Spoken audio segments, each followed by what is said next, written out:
Сәлем жас дос, сендермен бірге Бинур Қуанышқызы, және қазір біз осы геометрия деген үлкен тарауда бастайтын боламыз. Алғашында математика, алгебра және геометрия деген екі үлкен бөлікке бөлінеді, және соның геометрияға деген саяхатты сендермен бірге мен жүргізетін боламын. Сендермен бірге Нұр Education, сонымен бастайық. Геометрия деген не дегенде, енді ойымызға түрлі дүниелер келуі мүмкін. Және сіздердің, яғни 7-ші сыныптағы алғашқы тақырыптарыңыз осы жөнінде, ол геометрияның алғашқы ұғымдары деп аталады. Бүгін қысқаша шолу жасаймыз. Жалпы геометрия деген не, оның алғашқы ұғымдары қандай, біз оны өмірде қалай пайдаланамыз деген сұрақтардың бәріне осы видеода толық жауап бере аламын деген үміттемін. Ондайша кеттік. Енді мына слайдтан көріп отырғандарыңыздай, геометрия деген не? Біз осы сұраққа жауап берейік. Алдымен қарапайым өмірмен байланыстырып көрейік. Мысалы, сіздер күнделікті қолданатын қолымызда ұстап жүрген смартфонды алайық. Смартфон. Оның өлшемдеріне қарайтын болсақ, біз оның экранының тегіс әрі тік төртбұрышты формада екенін білеміз. Егер камерасын қарайтын болсақ, оның шеңбер пішіндес екенін білеміз. Одан кейін ішіндегі параметрлары бар, соның барлығын қарайтын болсақ, оның әрқайсысы бір фигураны көрсетеді. Бірақ жай күнделікті жүрген адам оны байқамауы мүмкін. Егер біз оны математиканың көзімен қарайтын болсақ, оның бәрінде бір фигура жасырынған. Одан кейін екінші мысалда доп және волейбол добы, футбол добы бейнеленген. Біз кішкентай кезімізден ойнап жүрген бұл ойыншықтар негізінде геометрияда сфера немесе шар деген пішіндерді көрсетеді. Соған сәйкес келеді, себебі бұлар соған сай етіп жасалынған, сондай бір параметрлер арқылы жасалынған. Қай жағынан алсақ та оның радиустары тең, тағы басқа түсініктері бар. Оны алдағы сабақтарда нақтылап түсіндіріп өтетін боламын. Одан кейін мына ғимараттың мысалы. Біз күнделікті өмірде, мысалы қаланың тұрғыны болсын, ауылдың тұрғыны болсын, күнделікті көшеден бір ғимараттардың мүсінін көреді. Ол үй болсын, шатыр болсын, кез келген дүкен алсақ та, оның барлығы бір геометриялық өлшемге сай етіп салынады. Себебі өлшем болмаса, онда біз оны салуымыз да мүмкін болмас еді.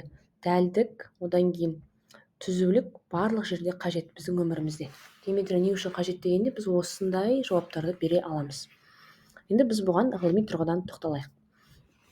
Бұл жерде анықтамасын беріп кеттім. Барлықтарыңыз дәптерлеріңізді ашып, осы бірінші тақырыпты, параграфты белгілеп, оқулықтағы, одан кейін осы ережені көшіріп алыңыздар. Геометрия сөзі грек тілінен алынған, ол жерді өлшеу дегенді білдіреді, яғни гео жер, ал метрия өлшемін дегенін мағынаны білдіреді екен. Яғни сол екі сөздің қосындысынан бізде геометрия деген сөз туып отыр. Енді жалпы геометрия курсының өзі екі үлкен бөлікке бөлінеді. Ол планиметрия және стереометрия. Бұны не дейтін болсақ, нақты түсінігі мынау. Планиметрия бұл жазықтықтағы кескіндерді қарастырады. Яғни мына суретте белгілеп қойдым, үшбұрыш, квадрат және дөңгелек, круг тұр, иә. Ал бұлар екі өлшемді, яғни x, y жазықтықта бейнеленген. Біз бұларды екі өлшеммен қарастырамыз. Ал стереометрия дегеніміз ол үш өлшемді, яғни кеңістікте қарастырады.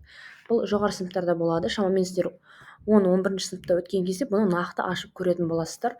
Ал қазіргі уақытта біздің басты фокусымызды қоятын дүние ол осы планиметрия болады. Осы үшбұрыштардың белгісі, әртүрлі тіктөртбұрыштар, параллелограмм, ромб деген сияқты түрлі фигуралармен танысатын боламыз жақын уақытта. Ал стереометрияда біз үш өлшемді қарастырамыз, яғни x, y-тің қасына ол кезде z қосылатын болады.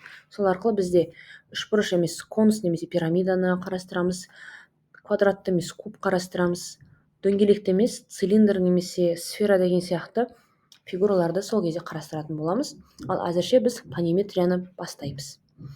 Кеттік. Енді бүгінгі сабаққа нақты кірісетін болсақ, геометрияның алғашқы ұғымдары дегенге нені жатқызады екенбіз, соны атап өтейік. Мұнда сіздерге тірек сөздерді беріп қойдым. Бұл жерде нүкте, түзу және жазықтық деп тұр. Бұл біздің басты бүгін қарастыратын үш ұғымымыз, және соның әрқайсына жеке-жеке тоқталып өтейік.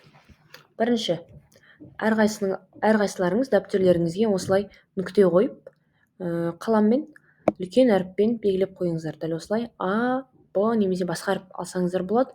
Жалпы нүкте дегеніміз бұл бөліктері жоқ фигура деп есептеледі. Нақты анықтамасы кітаптарда, сіздердің кітаптарыңызда да белгіленген. ал ол біз латынның үлкен әрпімен белгілейміз. А, Б, С және ары қарай көп латынның қанша әрпі болса, кез келгенін осы нүктенің басына белгі ретінде алсақ болады. Мысалы, М нүктесі, N нүктесі деп алсаңыздар да өздеріңіз білесіздер. Қалау сіздердікі. Бұл қатты қиындық тудырмайды деп ойлаймын. Нүктені барлықтарыңыз білесіздер, кішкентай сыныптардан да білесіздер. Бірақ геометрияда біз нақты оның қай жерде қолданылатынын көретін боламыз. Енді екінші ұғым бұл бізде түзу деп аталады. Түзу дегеніміз бұл шексіз сызық, яғни бұл кесінді сияқты емес, түзу екі жағы шексіз, яғни ұзынан ұзақ кете береді. Және біз оның басының және соңының қайда екенін білмейміз. Яғни шексіз кете береді. Нүктені біз қалай белгілейміз дейтін сұрақ туатын болса, нүктені біз мына жерде көрсетіліп қойғандай латынның кіші әріптерімен белгілейміз, немесе латынның осылай нүкте қою арқылы үлкен екі әрпімен белгілей аламыз. Сіздер әзірше осындай кіші әріптермен белгілей беріңіздер. Дәптерге дәл осылай сызып алсаңыздар болады. Енді осы өткен екі ұғымымызға қатысты бір дүние бар. Мысалы, мына астында көріп тұрғандарыңыздай N түзуі берілген, шексіз кетіп жатыр. Оның бойын содан кейін мынандай үш нүкте берілген. А, Б, С деген үш нүкте тұр. Көріп тұрғандарыңыздай. Бұл жерде А және Б түзуі мына түзудің үстінде жатыр.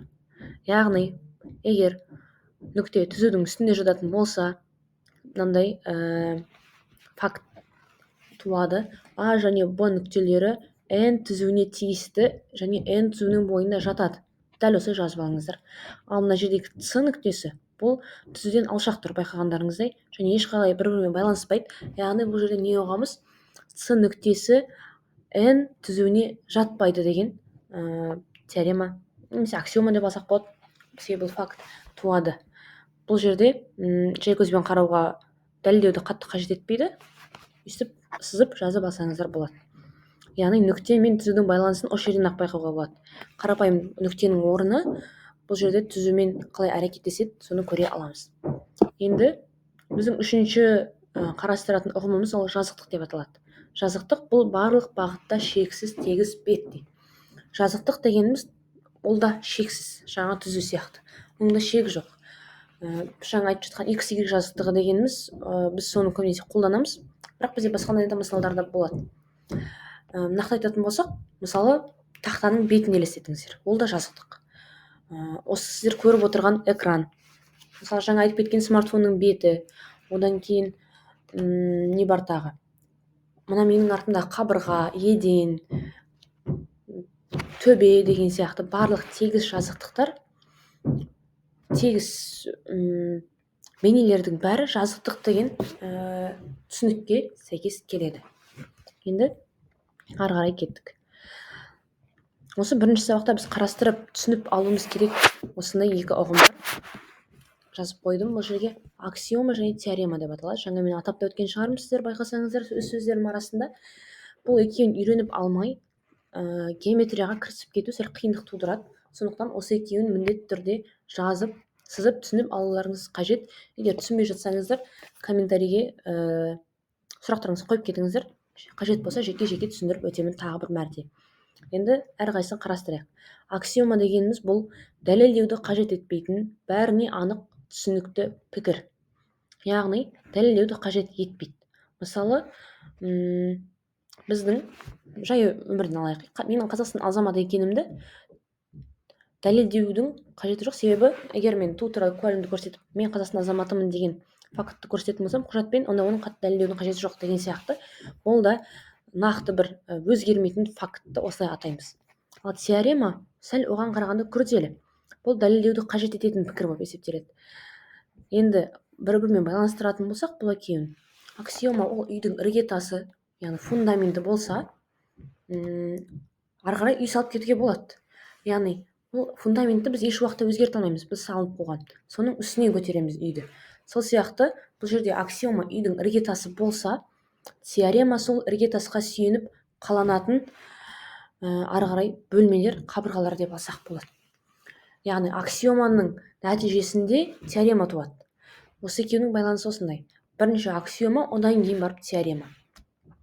Енді мына жерге мысал келтірейік. Жаңа біздің бүгінгі тақырыпқа сай, аксиома ол кез келген екі нүкте арқылы тек бір ғана түзу жүргізуге болады дейді. Қазір оны айтып өтеміз. Міне, мына жерде көрсеңіздер болады. кешірім сұраймын, артқы слайдта бар. Жаңа сіздермен салған міне кез келген екі нүкте арқылы тек бір ғана түзу жүргізуге болады.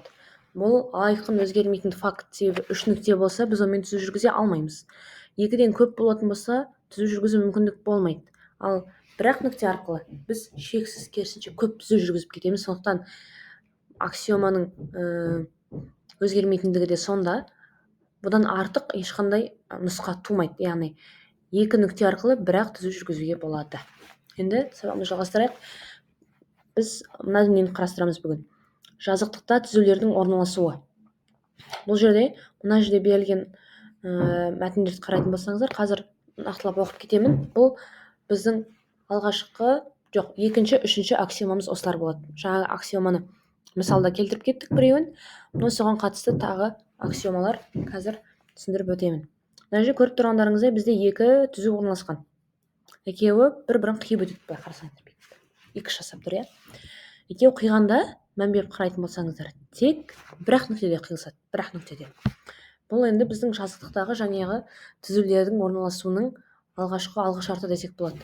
Себебі екі түзудің бір ортақ нүктесі болса, онда түзулер сол нүктеде қиылысады деп айтамыз.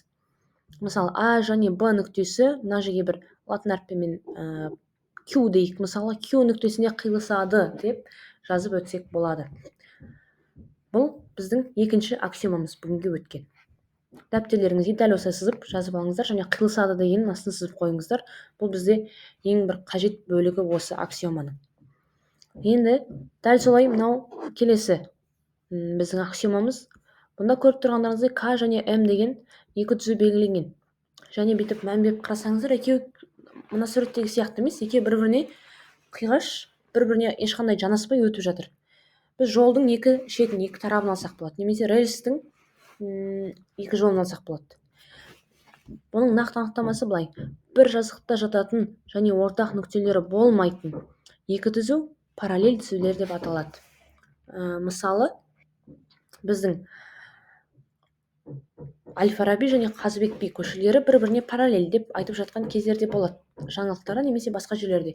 Бұл жерде параллель дегеніміз дәл осылай екеуінің қиылысатын жерлері жоқ, екеуі де ұзынан ұзақ созылып жатыр деген мағынаны білдіреді. Бұны да дәл осылай сызып, параллель деген сөздің астына сызып жазып алыңыздар. Кеттік. Енді сабағымызды біз осындай дүниемен қорытындылайық.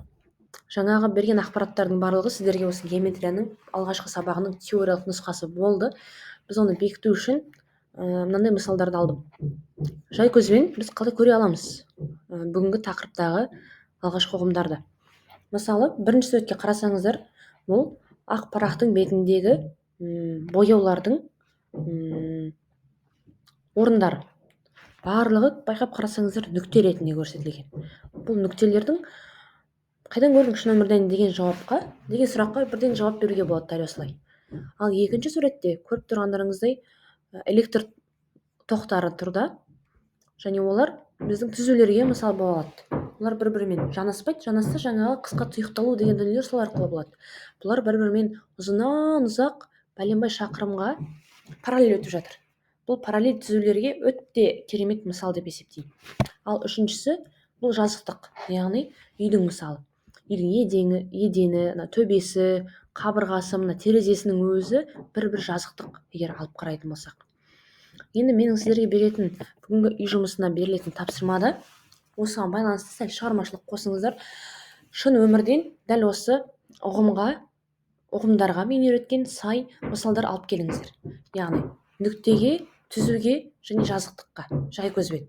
Мен сіздердің өте шығармашылық жағынан жақсы екендеріңізді білем. Яғни жаңа дүниелер, мен байқамайтын дүниелерді алып келуіңіз мүмкін. Сондықтан сіздерге шығармашылық осылай тапсырма берейін деп шештім. Ал осы теорияның барлығын келесі сабақта, екінші сабақта практикасы ретінде есептерін оқулықтағы шығарып үйренетін боламыз. Бүгінге осы дүниелер, яғни барлық теорияларды жазып, жаңағы мен айтқан қайталап, жаттап келіңіздер. Келесі сабақта біз практикалық түрде оны қалай қолданамыз, қалай есептейміз, қандай жерлерге қолданамыз, бұл ережелерді барлығын ашып өтетін боламыз. Көп рахмет осы сабақты соңына дейін көргендеріңізге. Сіздермен болған Бинур, Нур Education, білім нұрынан қуат ал. Сабағымыз тәмам.